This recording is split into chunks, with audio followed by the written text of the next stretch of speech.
Quel est notre rôle? C'est la question que vous me posez. Euh, Votre rôle est celui de stimulateur de l'éveil de tout un peuple. Or, l'éveil est justement le fondement nécessaire pour le réveil de tout un peuple. Parce que quand vous posez des questions, ces questions ne viennent pas de votre fort intérieur, mais ils viennent de l'observation que vous faites de la vie de tout le peuple. Et c'est vous qui constatez à quel point ce peuple est devenu un peuple rendu esclave, qui est peu sûr de lui, qui est rempli de haine et qui pense surtout que son avenir dépend de la volonté de Sassou Nguesso et de tout son réseau et de toute sa tribu. J'entends par tribu tous ceux qui entrent dans ces pratiques diaboliques. C'est vous qui constatez que ce peuple a le sentiment que pour avoir de l'argent, il faut aller le prendre, il faut attendre que Sassou vous en donne. Et cela fait de pratiquement fait de ce peuple un peuple d'esclaves qui est prêt à tout, à se prostituer, à nier la vérité, à s'émasculer uniquement pour avoir un peu à manger. Et c'est arrivé à un point où Dieu a été effacé de leur conscience. Dieu, comme pourvoyeur véritable, a été effacé de leur conscience. Parce que, vous le savez très bien, l'esclave ne peut même pas habiter sa maison, ne peut pas habiter son pays, ne peut pas avoir conscience que ce pays est à lui, ne peut même pas penser que la richesse par laquelle ses oppresseurs vivent est sa propre richesse.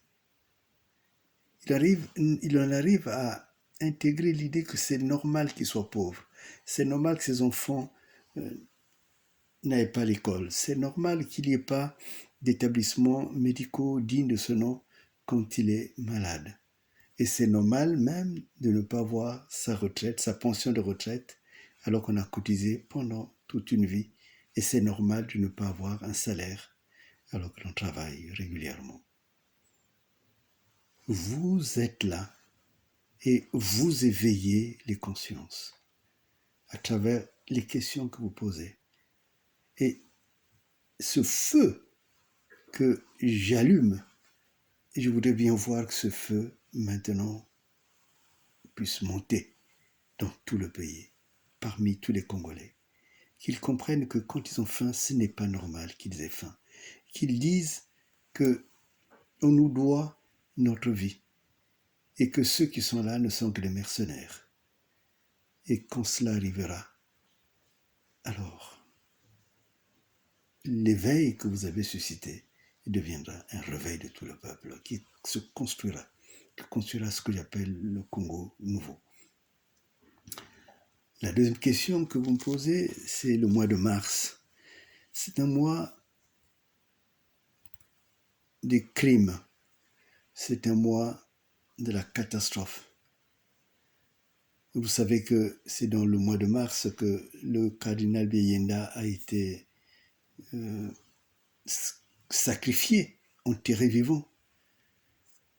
Vous savez également que c'est dans le mois de mars que Massamba Deba a été jeté au lion. On ne connaît même pas ce qui s'est passé.